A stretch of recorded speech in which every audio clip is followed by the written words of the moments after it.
Transfer of thermal energy. What is it? Heat transfer is the movement of heat from a place with a higher temperature to a place with a lower temperature. There are three types of heat transfer: conduction, convection, and radiation. Here are two examples of heat conduction. First one, drinking from a metal spoon that was sitting in a bowl of hot soup. The soup loses some of its heat by transferring it to the spoon, which in turn gains temperature and conducts heat to the boy's finger, burning it.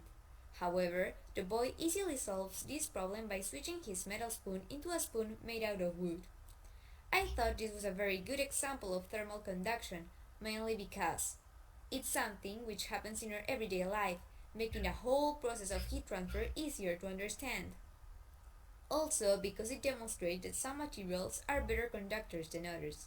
A metal spoon, for example, will conduct heat much faster than a wooden spoon. This is mainly due to the structure of their molecules.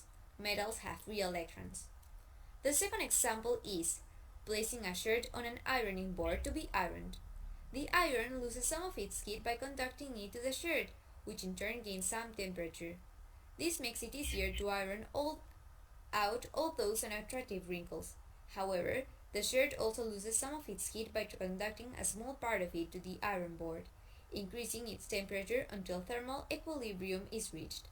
I chose this method of heat transfer mainly because in it you can find not one, but two examples of heat conduction, from the iron to the shirt and from the shirt to the iron board. Also because it shows that by understanding the process of heat conduction, humans have developed very useful inventions, such as the iron or the thermometer. Examples of heat convection: a hot air balloon. A burner at the base of the balloon warms the air inside. As the air warms up, it moves upwards, cools, and moves round in a circular pattern known as a convection current. When the balloon is full of hot air, it lifts off the ground because the hot air inside is less dense and lighter than the cold air outside it. The second example are sea breezes. During the day, sunlight warms the land through radiation more quickly than the sea.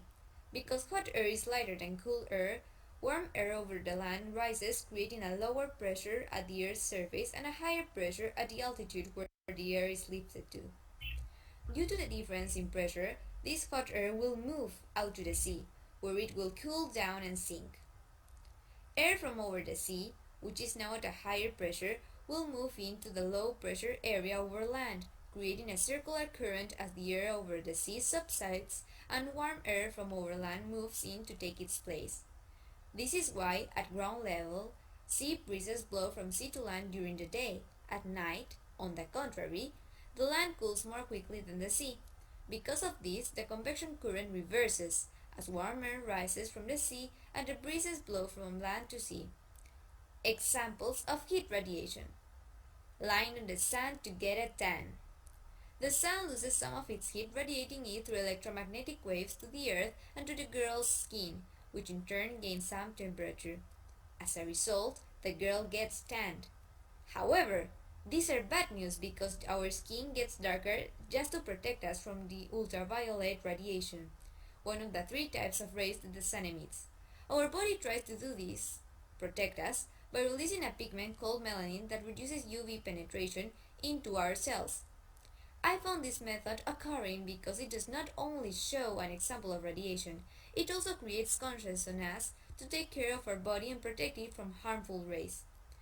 I also chose this because it shows that radiation occurs in a vacuum too. We should remember that the sun's heat reaches the earth through space, which is a vacuum. Second example: placing your hand over a bonfire to get warm. It isn't just the sun which radiates heat in all directions, so does an ordinary fire. When you place the palm of your hand over fire, you can feel the heat without touching the flame. This is because the fire loses some of its heat by radiating it to your hand, which gains some temperature through electromagnetic waves. I chose this method of heat transfer mainly because it is simple and easy to understand. Also because it shows that sun is not the only source which can radiate heat.